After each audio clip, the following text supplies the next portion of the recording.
Bonjour à tous et à toutes, merci de nous rejoindre pour ce direct live sur les urgences, la crise des urgences, soignants épuisés, quelle proposition? C'est le titre qu'on vous propose aujourd'hui, parce qu'on voit bien que notre pays traverse une crise qui est documentée, archi-documentée. Je vais essayer de faire une brève introduction et un rappel des points durs qu'on rencontre, le manque de médecins, le manque d'aides-soignants, le manque d'infirmiers, les services d'urgence qui ne fonctionnent plus. Donc on voit bien qu'il y a une vraie difficulté, et notamment sur les services sur le fonctionnement des services à la fois SMUR, SAMU et toute cette problématique d'accès aux soins pour les patients qui ont une vraie difficulté. Il y a aussi le débat là qui se noue actuellement avec finalement cette crise sanitaire, ce 7e rebond qui a mis à mal le système, qui l'a durement éprouvé. Et puis toute la question de la canicule, ce changement climatique, cette évolution qui pourrait amener vraiment des décès supplémentaires et une perte de chance pour certains patients. Moi, je vais ramener un point intéressant dans ce système-là, c'est que c'est un point d'espoir. Je vais saluer la diplomation des 25 à 30 000 infirmiers qui sont diplômés cette année, de cette semaine, voire de la semaine prochaine, et qui vont pouvoir aller garnir les rangs des hôpitaux. Peut-être vont-ils prendre des vacances, mais on va les inciter et on les appelle largement à se mobiliser pour aller rendre service, ou tout au moins travailler aux côtés de leurs confrères et consoeurs pour passer cet été qui s'annonce un peu compliqué. Le constat, des solutions, et saluer les étudiants, et puis dire quand même que le politique ne reste pas inactif sur cette situation-là. Il a confié il y a un mois au docteur François Braun, le président de SAMU Urgences de France, la question d'un rapport flash, d'une mission flash, avec des propositions qui doivent être rendues demain au ministre de la Santé, au Premier ministre, de façon à pouvoir proposer des solutions, du damage control, c'est-à-dire vraiment limiter la casse. Certaines propositions ont déjà fuité. Le rapport, semble-t-il, fuit déjà, mais il y a des questions de télémédecine, de cabine, pour permettre un pré-tri avant les urgences, des questions financières, bien entendu, des mises en place d'astreintes, de la valorisation des heures supplémentaires, et puis ce numéro unique qui a été déjà débattu dans la loi Matras de l'année dernière et dont le déploiement pourrait être accéléré, et puis des questions qui sont maintenant au cœur des sujets du débat, notamment de la part du gouvernement, des politiques, mais aussi des chiffres qui explosent. Les passages aux urgences ont quasiment doublé en 10 ans, avec des problématiques qui ont été accentuées encore par le Covid, je l'ai dit. La question du tri et de l'accès aux patients aux urgences, c'est un vrai sujet et une vraie difficulté. Et pourquoi les patients se pointent aux urgences alors qu'on pourrait très bien imaginer un autre recours en médecine de ville, un pré-tri, et pas faire que ça embolise et qu'on passe surtout des heures, qu'il y ait une qualité de service qui soit difficile. Et donc, comment finalement pallier à cette lacune pour la prise en charge des pathologies bénignes, bobologie, on va dire, face aux accès de soins sur les territoires? Ça, c'est une vraie difficulté. Et puis, il faut absolument tenir compte des équipes qui sont à la manœuvre dans les services, et donc leur fatigue, leur épuisement, cette 7e crise Covid, cette 7e vague qui est en train de faire un taux de détection qui a multiplié par 10 ces derniers temps, et donc vraiment des difficultés.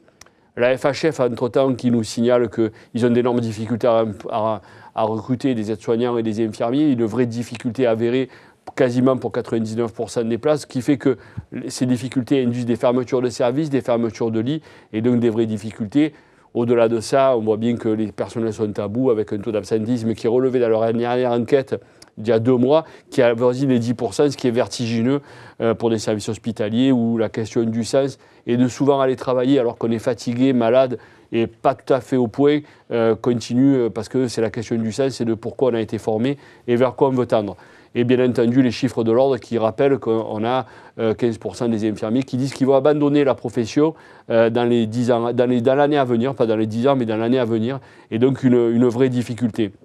Le Ségur a essayé de pallier à différents points avec des mesures de valorisation salariale, une capacité d'autofinancement pour les établissements qui vont améliorer la qualité des services, la qualité des prises en charge, des parcours hospitaliers, des locaux dans lesquels on travaille, donc de l'investissement qui se verra que dans quelques années malheureusement, et puis aussi le volet Ségur sur le numérique en santé porté par Dominique Pau et Laura Le Tourneau qui sont déjà venus exposer ces sujets-là, avec l'espace numérique de santé pour chaque personne qui va permettre un meilleur suivi et quelque chose qui va être vraiment privilégié.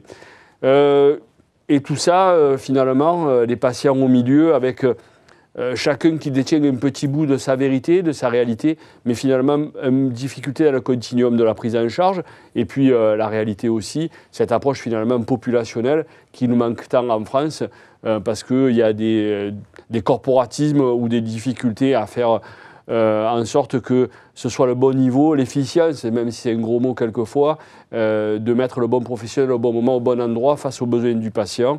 Et déjà, Catherine Deroche, dans son rapport au Sénat, d'il y a 4 mois, nous proposait des solutions avec une plus grande continuité sur la prise en charge et le parcours patient, une cohérence, donc une plus grande coordination, avec une meilleure coordination ville-hôpital, une meilleure coordination entre le public, le privé, entre les services. Enfin, on voit bien des sujets vraiment basiques, mais qui prennent tout leur sens avec la question de l'accès aux urgences, et peut-être une maison médicale à côté du service d'urgence qui va permettre justement de faire un tri et d'éviter d'emboliser et de détecter l'urgence vraie qui nécessite que tous les soignants se jettent sur les patients de façon à leur venir en aide et leur permettre une prise en charge efficace en cas d'urgence vitale.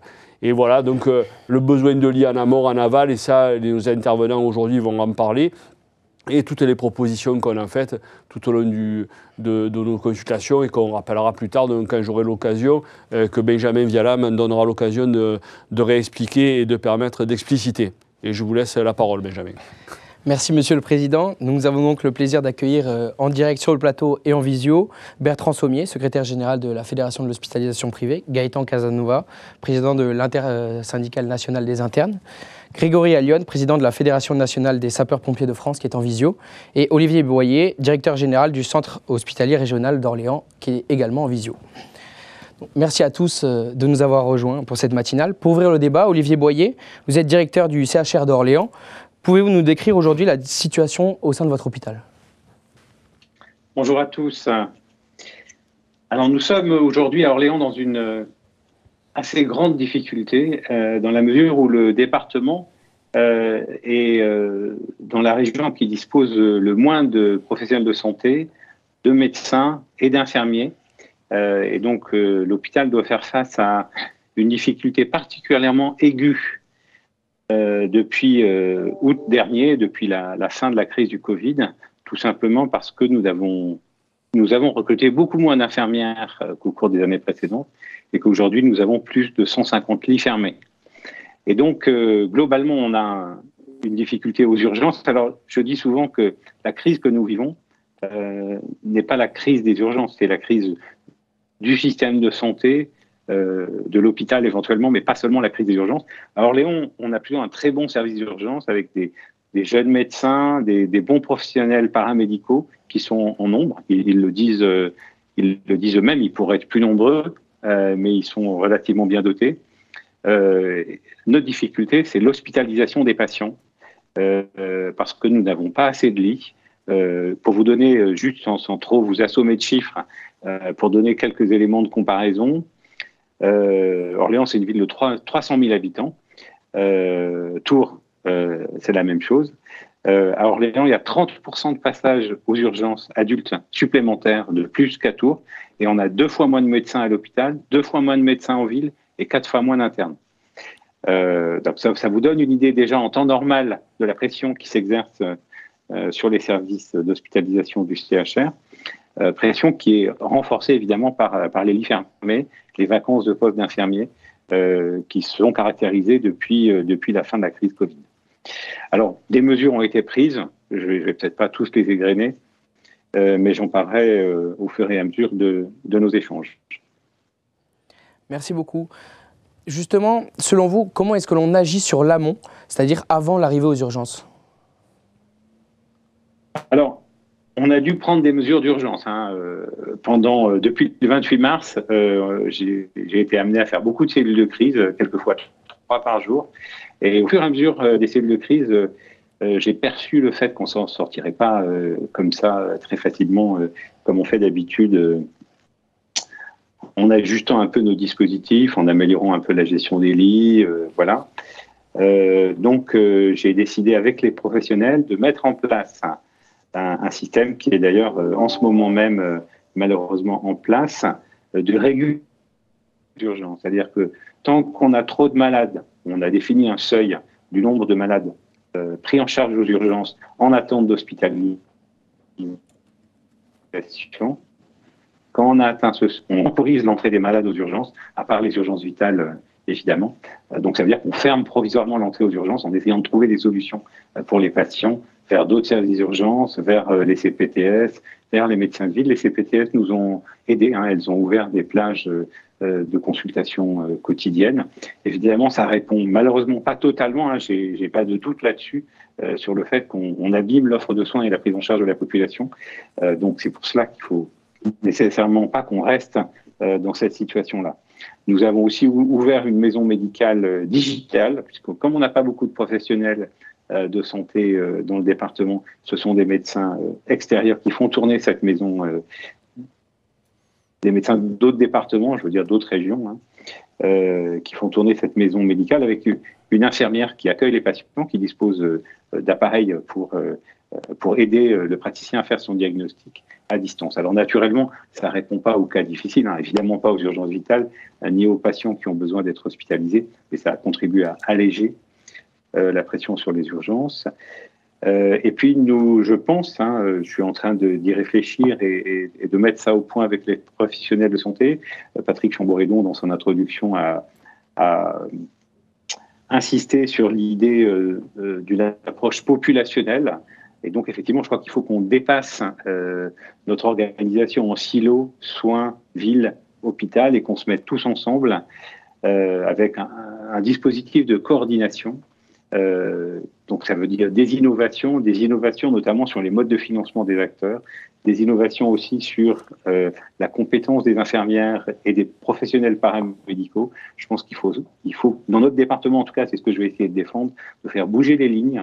On va aussi créer une offre médico-sociale alternative de façon à prendre les besoins des patients, parce que une des difficultés que nous avons, c'est l'hospitalisation des personnes âgées polypathologiques et dépendantes. Et donc, on va essayer, dans le secteur médico-social, d'avoir une offre continue, sans rupture, par exemple en mettant des infirmières la nuit. Ça, on a déjà commencé, en mettant des infirmières la nuit dans les EHPAD, hein, puisque les EHPAD ne disposent pas d'infirmières la nuit, souvent. Donc, nous allons mettre en place ce dispositif pour permettre d'éviter l'hospitalisation de trop nombreux patients âgés aux urgences. Merci Monsieur Boyer pour ces explications. Est-ce qu'il y aurait d'autres types d'expérimentations que vous préconiseriez de mettre en place, comme des expérimentations sur les modes de rémunération ou une autre expérimentation par rapport aux compétences des soignants?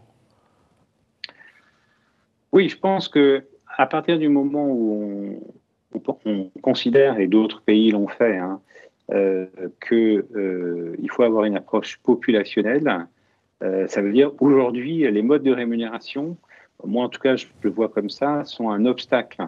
Les modes de rémunération à l'acte d'une part, au salaire d'autre part, et en particulier le fait que ce ne sont pas les mêmes modes de rémunération, c'est en fait un obstacle à ce qu'on ait une approche populationnelle. On l'a bien vu à travers les expérimentations qui ont été lancées par le PLFSS il y a 2 ou 3 ans, et qui finalement ont du mal à aboutir. Et donc, ce que je vais essayer de proposer dans les mois qui viennent, c'est une expérimentation sur le Loiret, peut-être sur d'autres départements de la région qui seraient d'accord pour s'y prêter, de façon à dépasser ces difficultés qui sont de réels obstacles à avoir une approche populationnelle à travers donc les modes de rémunération des professionnels de santé, médecins, infirmières, que les gens aient par exemple un forfait, ça serait l'idée, forfait qui avec une partie éventuellement variable, à discuter, à mettre au point avec les professionnels de santé, parce que nous, on a vraiment une situation d'urgence à laquelle on doit répondre. Merci beaucoup, Monsieur Boyer. Bertrand Sommier, vous êtes secrétaire général de la Fédération de l'hospitalisation privée. Vous avez vous-même formulé des propositions auprès de la ministre Brigitte Bourguignon lors de sa prise de fonction et vous avez contribué à la mission du docteur François Braun. Quelles sont les pistes de solutions immédiates que vous proposez ? Merci de nous permettre de nous exprimer sur le sujet. Permettez-moi juste un tout petit propos liminaire, si vous le permettez, parce que j'ai profité de la présence du président Casanova et du président Chamboredon. D'abord pour saluer l'engagement des professionnels de santé, tout particulièrement ces derniers mois, dernières années même, devrons-nous dire. Et puis également m'associer aux petits mots du président Chamboredon pour féliciter les nouveaux diplômés infirmiers et leur dire qu'ils ont embrassé une belle profession et une profession qui fait sens. Donc ça, je crois effectivement qu'il faut qu'ils soient certains de ça et qu'on va construire avec eux, avec cette nouvelle génération, probablement effectivement une nouvelle méthode, une nouvelle approche. Et ça, c'est important aussi de leur dire, d'avoir confiance en ça. On travaille collectivement pour ce faire. Pour revenir sur votre question, sur effectivement, alors pour le président Lamine Garbi, le président de la FHP, a effectivement rencontré Madame la ministre Bourguignon récemment. D'abord pour lui exprimer le fait que l'hospitalisation privée sera au rendez-vous des enjeux, et à commencer par les enjeux de l'été. Et puis aussi pour lui faire part de nos premières propositions sur cet enjeu dit des urgences, mais en réalité qui est beaucoup plus structurel que ça. Peut-être saluons aussi déjà les premières annonces qui ont été faites par la ministre, déjà lors du congrès Urgence 2022, notamment sur l'aménagement de la diplomation, qui nous permettra effectivement de détendre un petit peu et de permettre d'avoir des professionnels plus vite dès l'été, mais également aussi d'avoir permis la majoration des heures supplémentaires. Donc d'ailleurs à ce titre, et sur ce dernier point, nous savons que le gouvernement sera attentif à ce qu'il y ait une approche équitable et une considération égale entre les différents secteurs pour accompagner, puisque l'ensemble des acteurs seront aujourd'hui mobilisés pour répondre aux enjeux de l'été. Sur la mission confiée à François Braun, nous avons également apporté notre contribution. D'abord par une analyse d'une situation 2022, une projection sur effectivement ce qui est attendu sur l'été, mais également on a été force de proposition dans ce cadre. On a eu 7 propositions, je ne vais pas toutes les retenir, mais en tout cas, le point en tout cas que je vais retenir en première intention, c'est de dire qu'il faut travailler et consolider les coopérations territoriales. Ça, c'est un sujet majeur. Il faut lever les contraintes administratives qui sont attachées. Il faut permettre les exercices mixtes. Il faut permettre effectivement la constitution d'équipes territoriales qui aujourd'hui ne sont pas permises dans le cadre juridique qui est le nôtre, et notamment le fait que des équipes publiques puissent intervenir côté privé, sans constituer des GCS qui sont longs, lourds. Finalement, capitalisons sur ce qu'on a mis en place, sur ce qu'on en a vu dans le cadre de la crise Covid. On s'est affranchi d'un certain nombre de règles à cette époque-là. Je crois qu'il faut capitaliser. Lorsqu'on était rentré dans la crise Covid, en fait, on était dans une période un peu exceptionnelle, et puis on a été en réactif. Là, on est sur des sujets un peu connus, soyons dans l'anticipation. Et donc, capitalisons sur ce qu'on a su faire, sur le travail ensemble, sous l'égide des ARS. Il leur appartient effectivement de coordonner sur les territoires, parce que c'est bien à l'échelle territoriale que les choses vont se jouer. Et faisons confiance aux acteurs pour trouver les bonnes organisations entre eux et qui sont au plus près des territoires. Peut-être aussi trouver des articulations entre services d'urgence, soins non programmés, travailler sur l'aval des urgences, le SSR, qu'on pourrait même parfois upgrader en médecine, et puis bien naturellement sur l'HAD, vous avez compris qu'effectivement, je n'aurais pas oublié la médecine de ville, qui est quand même au cœur du dispositif. Au-delà de cette coopération, 2 ou 3 points, je ne vais pas m'étendre sur l'ensemble des propositions, mais il va falloir réactiver, pour ne pas dire activer, toutes les lignes de financement de permanence des soins. Établissements de santé, mais ce qu'on appelle la PDSES, mais aussi ambulatoire sur la PDSA, sur l'ensemble des services d'urgence, et puis sur les spécialistes qui sont attachés ou derrière effectivement des services d'urgence. Permettre peut-être aux médecins généralistes de pouvoir intervenir dans les services d'urgence, et puis travailler, et puis détendre, en tout cas effectivement nous affranchir d'un certain nombre de contraintes administratives qui tient aux coopérations interprofessionnelles. Redonner un petit peu d'agilité dans ces organisations. Finalement, qu'est-ce qu'on pourrait demander tout de suite? Peut-être qu'effectivement, on ait une forme de directive nationale qui soit passée, qui permette l'adaptation des organisations avec pragmatisme, notamment sur les normes de fonctionnement, et puis sur ce qu'on appelle, alors c'est galvaudé, mais les délégations de tâches, en tout cas, travailler effectivement sur ces coopérations entre professionnels et interprofessionnels.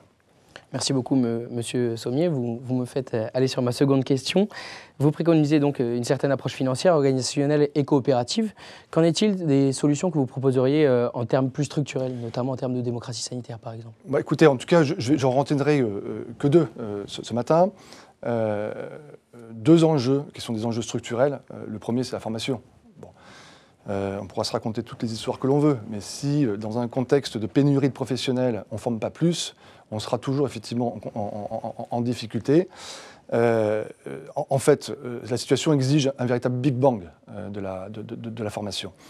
C'est d'abord de lever ces quotas, les quotas effectivement aujourd'hui qui pèsent sur la formation. Qui plus est, quand on sait que dans le cursus de formation, on a des abandons, on a des réorientations, on a, le président Chamboredon le rappelait tout à l'heure, aussi quelques abandons dans les premières années. Bon. Là, on a une première réponse qui est une réponse de dire il faut former plus, levons effectivement cette problématique de quotas. Et puis après, il faut travailler sur les parcours professionnels. Bon. Donc ça, c'est quelque chose qui est essentiel, effectivement, pour s'inscrire dans un parcours de carrière, où on va valoriser les passerelles, où on va valoriser l'expérience, où on va renforcer l'apprentissage. Ce sont des sujets qui sont essentiels. Bon.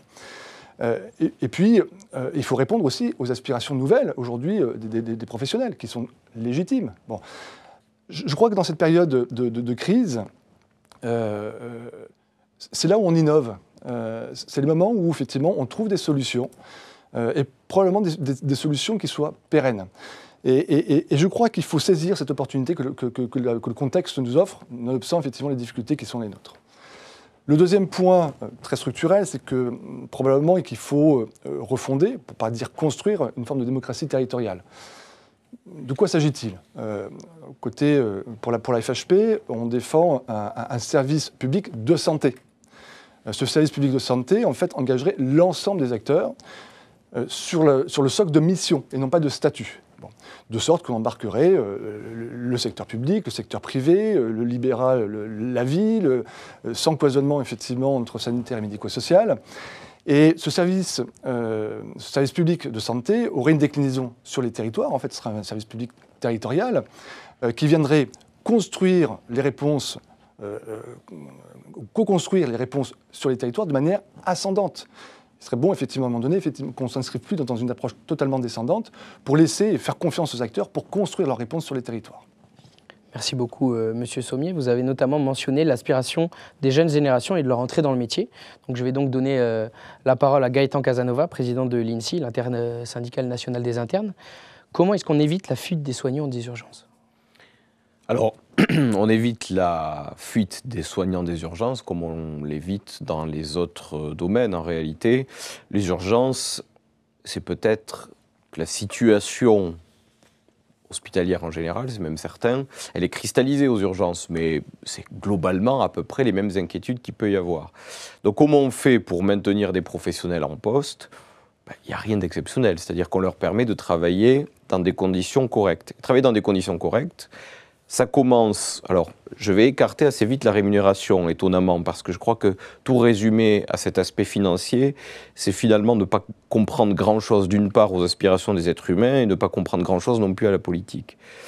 Donc, ce qui est important pour un professionnel de santé, c'est quoi? C'est de se dire, lorsque je m'engage dans un métier du soin, ça fait sens, je le disais tout à l'heure, et ce sens-là, il faut être capable de le mettre en pratique. Lorsqu'on passe 50% de son temps à gratter du papier, le sens en prend un coup quand même. Ça, c'est le premier élément. C'est de savoir, est-ce que chaque professionnel utilise son temps de travail pour se consacrer à la mission à laquelle il s'est engagé. Ça va pour les médecins, ça va pour les infirmiers, les aides-soignants, y compris les personnels administratifs. C'est la question en fait du glissement de tâches. Et à la fin, à force de glisser, on ne sait plus qui fait quoi. Le médecin se retrouve à faire du secrétariat, etc. Il n'y a rien d'infamant là-dedans. Le problème, c'est que lorsqu'on est dans une situation de pénurie en termes de nombre de personnel, bien, le meilleur moyen, c'est de permettre à chacun de donner le maximum de ce qu'il peut donner. Ça a deux intérêts. Le premier, c'est l'efficacité du service. Et d'autre part, c'est le sens et la satisfaction de la personne qui s'est engagée pour ça, tout simplement. Donc ça, c'est le premier élément. Alors, une fois dit ça, on dit, mais comment est-ce qu'on le met en place? C'est très simple. typiquement, un médecin qui passe 50% de son temps à faire de l'administratif, peut-être faudrait-il réfléchir à réembaucher, c'est-à-dire à revenir sur ce qu'on, en fait, faire marche arrière, sur tout le processus qu'on a eu de suppression d'emplois, support, entre guillemets, que ça soit assistant, secrétariat, etc. Alors on se dit, il nous ressort une vieille solution. Ben oui, mais c'est parce que, avec l'arrivée des nouvelles technologies, on s'est dit, tiens, peut-être qu'une secrétaire peut se faire remplacer par un logiciel de reconnaissance vocale. C'est-à-dire que c'est des personnes qui avaient strictement rien compris à ce qu'était le secrétariat, en pensant que le secrétariat, c'était entendre une bande-son et la recopier sur papier. C'est totalement stupide. Bon. La réalité, c'est que c'est bien plus que ça. Je veux dire, le rôle de secrétaire dans un service, surtout quand il n'y a pas de pool, c'est-à-dire quand la personne est là depuis des années, c'est un rôle d'organisation, un rôle de gestion. Et en réalité, c'est une des fonctions qui permet le mieux de se consacrer vraiment à ces fonctions en enlevant cette charge organisationnelle-là. Et c'est aussi, et ça on l'oublie, c'est très important dans le cas de ce dont on parle de lien ville-hôpital et même lien hôpital-hôpital ou entre structures ou même au sein d'un même établissement, qui est un vrai problème dont on n'a pas parlé, eh bien ce secrétariat c'était cette fenêtre, cette porte vers les autres services, vers l'extérieur, où pouvaient appeler les familles, etc.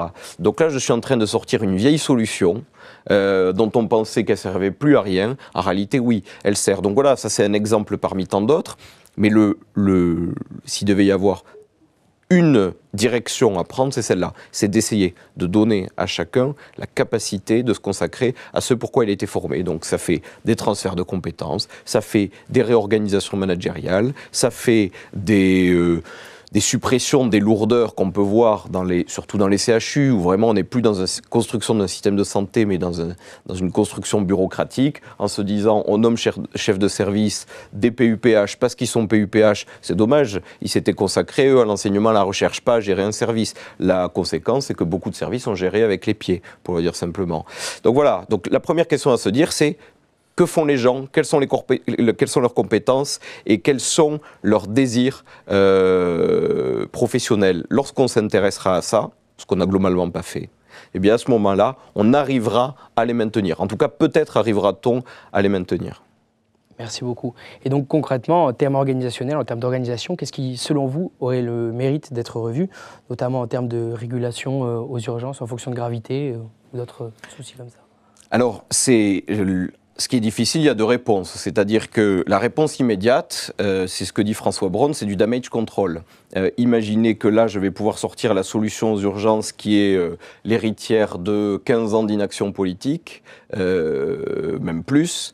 C'est assez difficile. Donc là, on fait du bricolage. Bon, c'est pas grave, moi j'aime bien ça. Donc bricolons. Alors le bricolage, ça commence évidemment par se dire qu'il y a une fracture ville-hôpital, ça c'est, je veux dire, n'importe quel soignant le voit, comment ça se passe, la fracture ville-hôpital. Ça veut dire qu'il y a tout un tas souvent des médecins généralistes en ambulatoire qui ont un patient, une patiente âgée qui ne va pas bien. On est dans une situation où cette personne-là, elle ne va pas bien, c'est pas la catastrophe, mais la laisser chez elle ou laisser chez elle, ça va finir à se casser la gueule, à se péter le col du fémur, éventuellement 6 pieds sous terre. Archi classique. Bon. Qu'est-ce qui se passe à ce moment-là? On se dit, tiens, j'aimerais avoir quelqu'un qui puisse m'aider, pour essayer de trouver comment mettre cette personne, la faire hospitaliser, en tout cas la mettre sous une surveillance médicale particulière.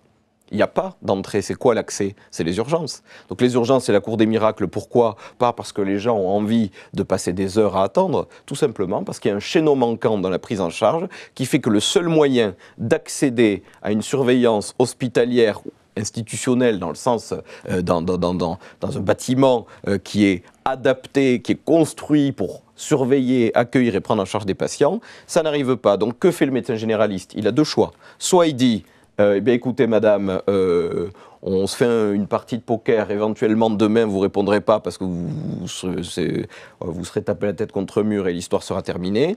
Soit je pense à mes patients, ce qui est 99% des considérations des médecins, et à ce moment-là je l'envoie où? Aux urgences, parce que c'est ma seule voie d'accès. Donc première chose à faire, c'est de se dire qu'il faut, pour les médecins généralistes, ou pas généralistes, mais en tout cas les médecins ambulatoires, il faut un accès direct, quelles que soient les manières, à des médecins au niveau des établissements, publics, privés, on s'en fiche, mais des établissements pour qu'ils puissent défendre ces dossiers-là et essayer d'éviter de faire ce passage aux urgences qui n'a qu'un seul intérêt, c'est celui de mettre un pied dans l'hôpital pour faire hospitaliser quelqu'un. C'est une stupidité infinie. Ça fait 15 ans que c'est comme ça. Personne n'a trouvé à redire jusqu'à aujourd'hui où évidemment on est au pied du mur. Voilà une première réforme qui peut être réalisée assez rapidement, avec des difficultés, mais assez rapidement.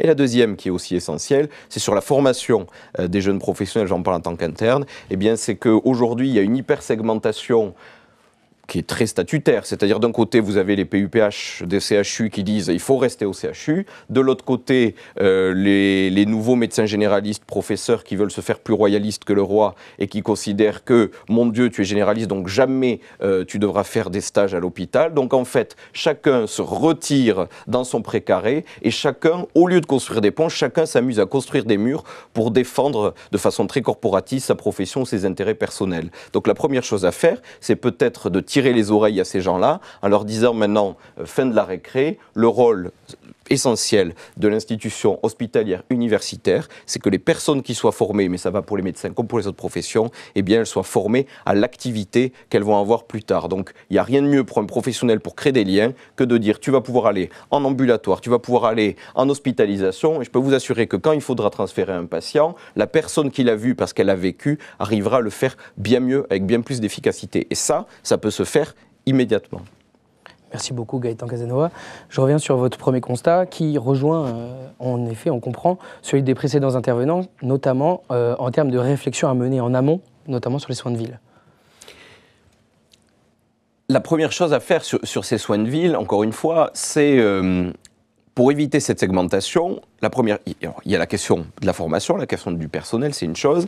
Ensuite, il y a la question, ça a été évoqué tout à l'heure, c'est notre serpent de mer, mais enfin là je croise les doigts pour que ça fonctionne, c'est de se dire que le parcours d'un patient c'est quoi? C'est pas quelqu'un qui va à l'hôpital, quelqu'un qui va en clinique ou quelqu'un qui va en ambulatoire. C'est quelqu'un qui va parfois aux urgences, pour commencer, parce que faute de mieux aux urgences. Ça ne veut pas dire que le motif des urgences est justifié. La plupart, ils ne sont pas justifiés. En revanche, c'est quelqu'un qui est désemparé, qui a une souffrance et qui ne trouve personne pour l'accueillir. Donc, qu'est-ce qu'on fait? On va là où il y a de la lumière, et c'est aux urgences. Donc là, ce n'est pas une critique des patients, c'est de se dire qu'il y a un vrai trou dans la raquette. Bon, donc, première chose à faire, c'est que le rôle du patient, le parcours du patient, c'est d'aller voir un généraliste, éventuellement un spécialiste, puis aller dans un établissement, puis un autre établissement qui peut être privé, public, et c'est un panachage de tout ça. Il y a quelque chose qui doit suivre le patient. Il y a le patient lui-même, c'est déjà pas mal, mais ensuite il y a son dossier. Paraît pas tout à fait fantasque de dire ça.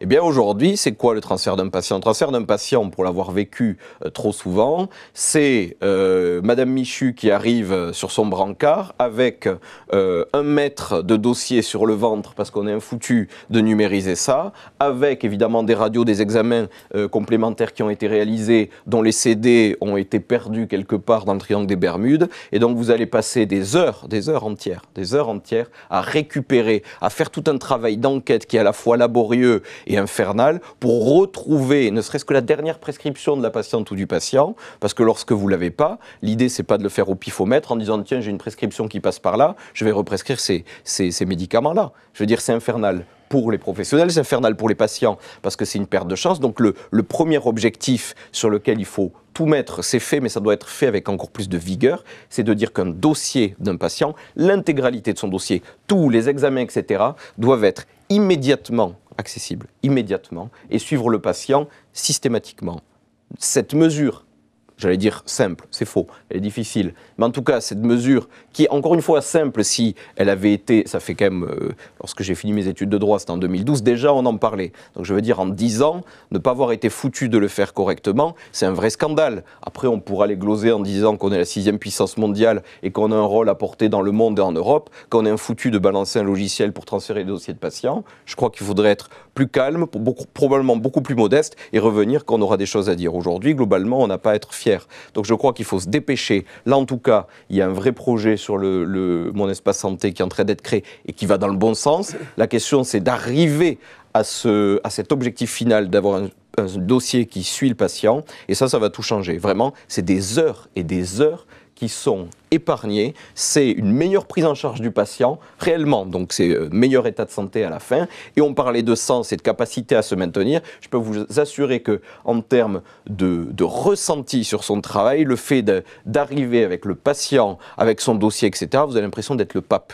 Donc c'est absolument essentiel et prioritaire. Voilà les quelques pistes absolument prioritaires et urgentes qu'on pourrait mener. Merci Monsieur Casanova. Donc assez brièvement, avant de laisser la parole à Monsieur Allione, donc on comprend donc que dans les médias à court terme, les solutions sont assez limitées.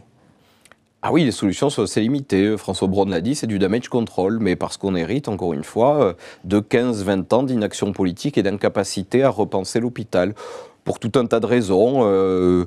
La première étant probablement la couardise, la lâcheté politique, et puis la seconde, le fait que le politique, je crois, a disparu depuis bien longtemps et qu'on a plus affaire à des gestionnaires qu'à des personnes qui ont des idées. Et ça, je crois que ça se voit à l'hôpital, ça se voit dans les autres domaines de la société civile. Aujourd'hui, malheureusement, je dois le constater avec un peu de tristesse, l'innovation la plus importante, la capacité à dépasser ces limites-là, elle ne vient rarement des pouvoirs publics. Et en général, c'est les associations, les entreprises, les professionnels qui s'organisent eux-mêmes pour trouver les solutions. Le politique, on l'attend parfois, on joue le rôle de locomotive et parfois, avec bonheur, le wagon se raccroche. Mais enfin, ce n'est pas toujours le cas. Merci beaucoup. Nous allons donc à présent laisser la parole à M. Grégory Allione, président de la Fédération nationale des sapeurs-pompiers de France.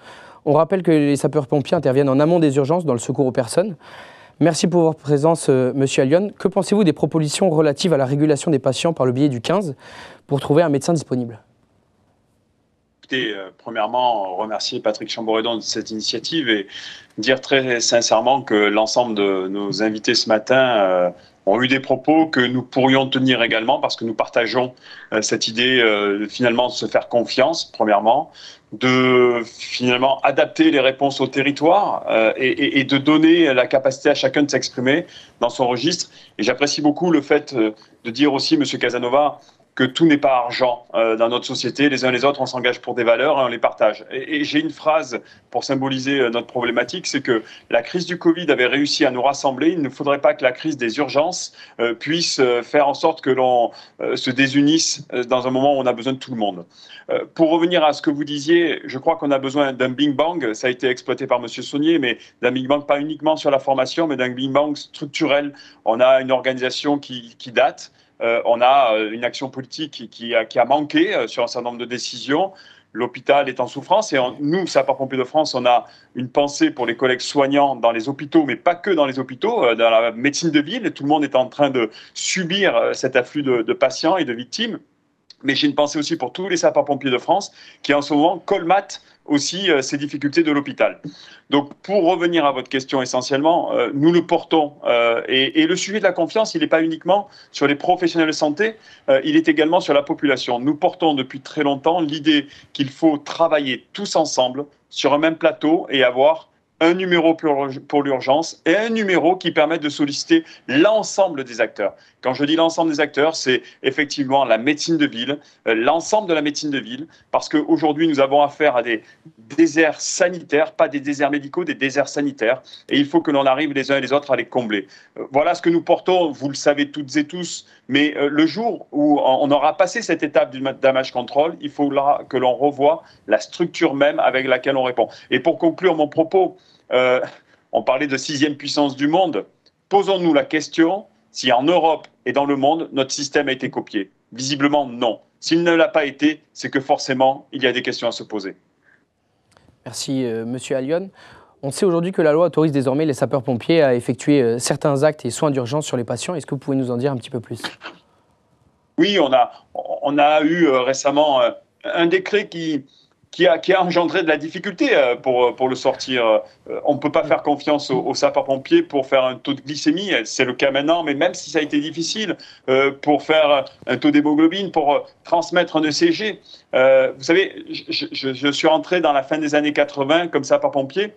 À l'époque, nous avions un diplôme pour accompagner les médecins sur le terrain, accompagner les infirmiers, préparer des perfs. On avait presque plus de technicité dans la fin des années 80 de ce que nous avons aujourd'hui. Or, nous pensons que les sapeurs-pompiers peuvent accompagner et devenir de vrais acteurs du préhospitalier. Nous avons des services de santé performants, ils l'ont montré pendant la crise du Covid. Nous avons des infirmiers, nous avons des médecins qui peuvent nous former. Le sujet de la formation est vraiment au cœur du dispositif, mais nous pouvons monter en compétences pour combler tous ces déserts sanitaires et accomplir cette mutation que nous devons avoir pour répondre finalement aux enjeux de la population. Parce que le sujet, et j'ai beaucoup apprécié lorsque nos interlocuteurs parlent finalement de nos silos, de nos statuts, de nos rémunérations. C'est quoi l'objectif ? L'objectif, c'est répondre à la détresse de la population. C'est simplement cela. Et lorsqu'on sera tous ensemble à se comprendre que le seul objectif, c'est la détresse de notre population, ben peut-être que nous réussirons collectivement à bousculer le politique pour qu'il avance, parce que le politique aujourd'hui, il a peur chaque fois de bouger un pion, parce qu'il a peur finalement de bousculer une profession. Merci beaucoup, Monsieur Allione. Je rebondis sur ce que vous avez dit en termes de montée de compétences. Pour répondre aux besoins de santé, plus généralement de l'hôpital, est-ce que, selon vous, faut-il passer par une montée en compétences des infirmiers ?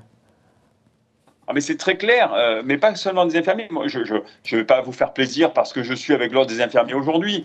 Nous sommes sur le sujet des pratiques avancées. Nous avons évolué depuis bien longtemps. Et nous sommes heureux que dans ce rapport Mission Flash, qui devait être finalement très secret et qui, depuis ce matin, circule sur l'ensemble des groupes, qu'ils soient WhatsApp ou ailleurs, nous sommes très heureux qu'il y ait cette prise de conscience sur les infirmiers, les pratiques avancées. Les infirmiers de sapeurs-pompiers, depuis très longtemps dans le cadre de protocole, ont des pratiques avancées.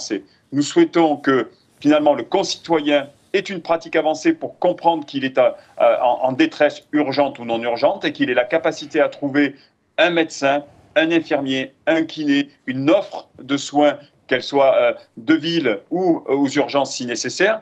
Nous sommes en position pour dire qu'il faut des pratiques avancées pour permettre aux sapeurs-pompiers d'être les vrais acteurs du préhospitalier et d'avoir des actes qui permettent de soulager la population et d'orienter correctement la victime pour avoir un cursus du patient organisé et pris en compte. Et nous sommes conscients et nous défendrons le fait qu'il faut que les infirmiers et l'ensemble des soignants aient des pratiques avancées pour soulager une ressource médicale qui doit se conférer ce pourquoi elle a été formée. La valeur aujourd'hui ajoutée de nos médecins est perdue parce qu'ils sont à faire de l'administratif, ils sont à faire parfois des missions qui ne sont pas les leurs. Et il faut regagner du sens dans ce pourquoi nous sommes formés. Merci beaucoup, Monsieur Allione. Je me tourne à présent vers Monsieur le Président Chamboredon. Grégory Allione a à l'instant évoqué la montée en compétences des infirmiers et des soignants de manière générale. L'Ordre infirmier a notamment formulé certaines propositions, préconisations dans le contexte de l'élection présidentielle et aussi de la révision du décret infirmier. Quelle est votre conviction pour les urgences ? Je salue quand même qu'autour de la table, au lieu que ça soit du grand descendant, on est plutôt tous des territoires et tous en réalité de connaître les choses, de faire remonter les sujets. Et c'est plutôt ça qui est intéressant, c'est d'apporter des solutions parce qu'on est pragmatique et de terrain. Alors, effectivement, la parole de l'ordre, elle est claire là-dessus. Nous avons créé des pratiques avancées, 60 ans avant tous les autres pays du monde quand même. On a importé quelque chose en France pour améliorer le système. 60 ans, il a fallu. Les derniers, les infirmiers de pratiques avancées aux urgences, ça a été le plus dur. On a vu certains sur les plateaux télé, alors pas celui-ci, mais plutôt BFM et CNews, de raconter que finalement, d'avoir des infirmiers de pratiques avancées aux urgences, c'était de la médecine low cost. Moi, je m'inscris en faux contre ces déclarations-là qui, finalement, salissent une profession plus que on peut le faire en ayant conscience du système actuel, puisque la personne se reconnaîtra qu'il a dit. Et donc, on voit bien que c'est des gens qui doivent travailler ensemble avec les médecins et c'est pas possible de tenir ces propos-là. Les infirmiers sont compétents, du moins ils ont la formation. On a beaucoup parlé du sujet de la formation. On va former ces infirmiers-là, on va en faire des professionnels du tri, de l'accueil, c'est pas dégradant et ça rendra un très grand service. Et finalement, ce gain d'autonomie pour certains infirmiers va permettre et soulager les services d'urgence. Merci beaucoup pour ces précisions. Patrick Chamboredon, êtes-vous également favorable à la prise en charge par les infirmiers de ce qu'on pourrait appeler plus généralement les soins courants ou les soins non urgents ? Alors c'est quelque chose que je porte personnellement, mais Pascal Mathieu également chez les kinés, hein, puisque si on prend une entorse, tous les auxiliaires médicaux, les podologues aussi dans une moindre mesure, parce qu'on n'est pas tout à fait sur les mêmes urgences, mais on porte tous cet accès direct pour les professionnels, de façon à éviter d'engorger les services d'urgence, à éviter d'avoir le recours aux médecins en permanence. C'est ce que dit Grégory est très vrai. Il faut aussi éduquer nos patients pour comprendre que quand on a un mal de tête qui dure depuis 72 heures, se pointer aux urgences le samedi, peut-être que c'est important, certes pour le patient, mais peut-être essayer de trouver un système avant. Et si sur ces sujets-là, si la médecin n'est pas disponible, bon maintenant on a effectivement Doctolib, mais peut-être qu'on peut trouver une autre solution par un professionnel qui va orienter justement ce que dit Gaëtan sur la question de l'adressage, parce qu'on connaît le système et qu'on sait vers quel professionnel se tourner, que ce soit du public, du privé. La question, elle n'est même pas là. Il faut transcender ces clivages-là. Le statut, effectivement, c'était un sujet. Mais effectivement, je pense que c'est quelque chose qu'il faut envisager de façon plus large, cet accès direct ou le premier recours pour des professionnels auxiliaires médicaux, et je dirais régulés par un ordre, parce que, certes, je suis un lobbyiste des ordres, mais je pense que quand on a accès au corps, accès à certaines données, je pense qu'il y a quand même la question du secret médical, du secret professionnel, et de détection de choses qui sont autour de toutes ces problématiques-là, où on peut avoir aussi de la violence, de la discrimination, et je pense que c'est aussi essentiel qu'on soit sur des professions réglementées. Merci beaucoup. Olivier Boyer a tout à l'heure mentionné la croissance des besoins en santé. Aujourd'hui, il y a un constat fait unanimement, qui est que les infirmiers, vous l'avez rappelé aussi tout à l'heure, sont de plus en plus nombreux à être enclins à quitter la profession. Comment est-ce qu'on remédie à cette problématique-là ? Bon, il y a plein d'actions à mener. L'approche populationnelle, ça en est une, ça donnerait de l'air aux infirmiers, ça leur permettrait de continuer à évoluer tout au long de leur profession et de finalement pas aller vers une spécialité, mais aller vers une approche beaucoup plus large, vers plus de patients. Il y a la question, Bertrand en a un peu parlé, comment on fait pour organiser les soins dans un service à l'hôpital, et Olivier aussi, il faut limiter le nombre de patients, parce qu'au bout d'un moment, on sait qu'on n'arrive plus à prendre en charge, qu'il y a une difficulté sur la qualité et la sécurité des soins, et réellement, la question du ratio se pose, ça a été introduit dans tous les pays du monde. Maintenant, l'OCDE a fait un rapport il y a plus de 10 ans, donc si on atteint 50 ans comme les pratiques avancées, dans quelques années, on va y arriver. Où on dit qu'au-delà d'une dizaine de patients, il y a un risque de létalité pour la prise en charge, sur la qualité de la prise en charge tout au moins. Et donc ça, c'est inacceptable, tout au moins du côté du régulateur que j'incarne actuellement. Donc il y a vraiment ce sujet-là, la question du statut. Bertrand l'a dit, Grégory aussi, on est sur des statuts qui sont désuets, qui ne font plus rêver les jeunes.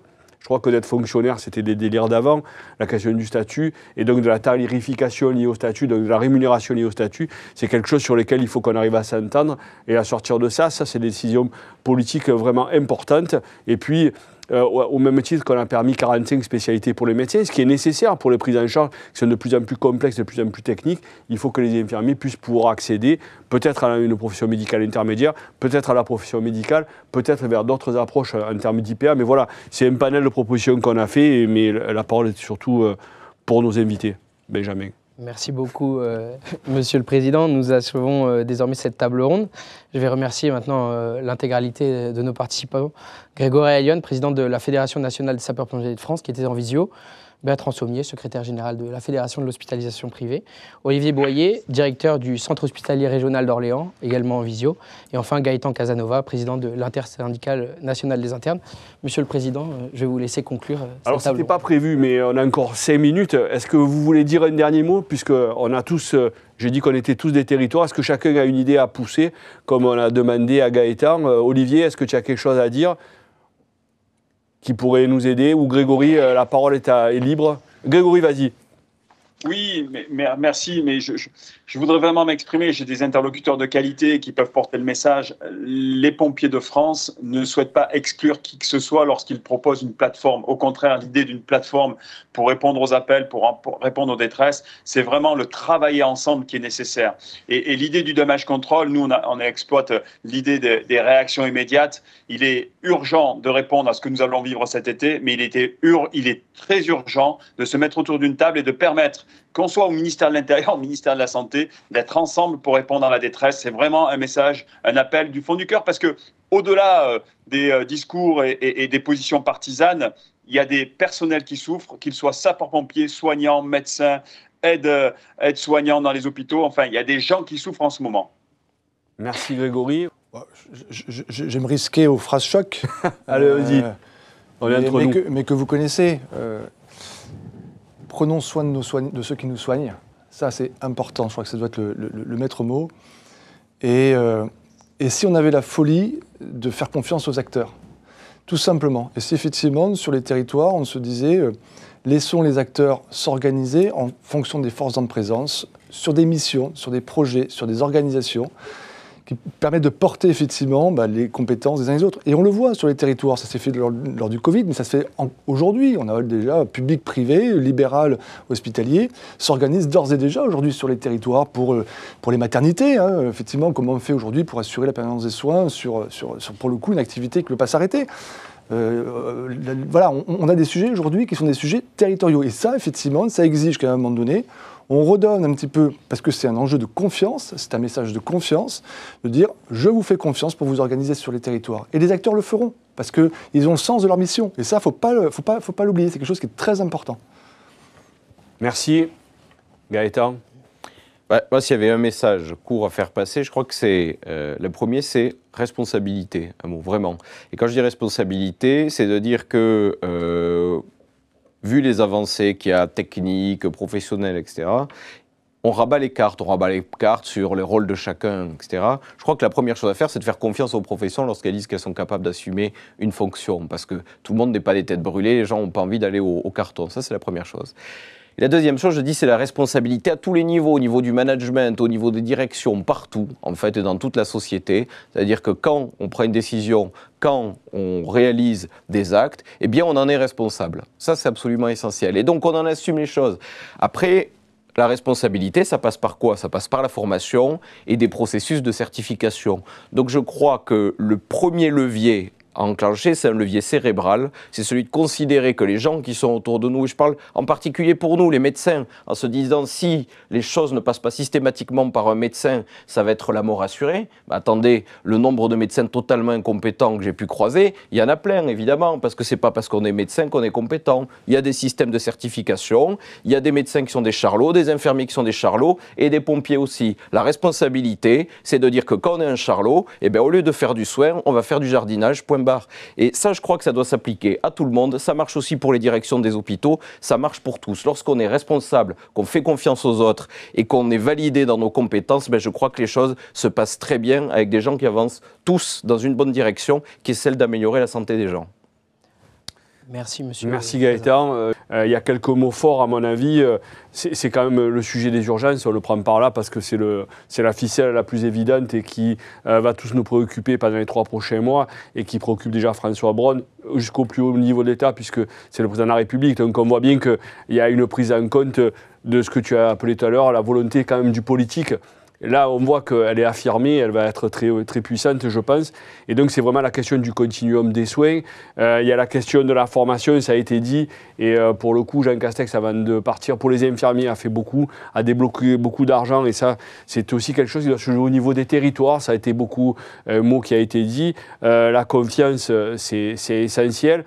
Ce langage commun qu'on est en train de développer, finalement, cette volonté d'être tous assis autour de la table promet, je l'espère, des beaux jours, tout au moins d'essayer de passer l'été dans les meilleures conditions possibles pour finalement, celui qu'on n'a pas fait venir d'habitude mais qui est toujours là, c'est le patient, parce que c'est quand même pour lui qu'on va travailler et ça, c'est la valeur, je crois, cardinale de cette matinale, de dire comment on fait. On a fait des propositions très claires. François Braun en reprendra certaines. Elles sont déjà, ou je ne sais pas encore, je n'ai pas eu le fil WhatsApp sur lequel a échu le rapport top confidentiel à remettre demain au Premier ministre. Mais je m'y penche en tout cas. Moi, je suis très content de cette matinale. Merci de nous avoir suivis. Merci d'avoir fait des propositions, sa langue de bois, les phrases choc et des phrases un peu plus rudes. Merci à tous et j'espère que vous avez pris du plaisir et surtout écouté attentivement parce qu'il y a des solutions qu'on propose et un engagement des professionnels à résoudre cette problématique à tous. Merci encore et bonne journée.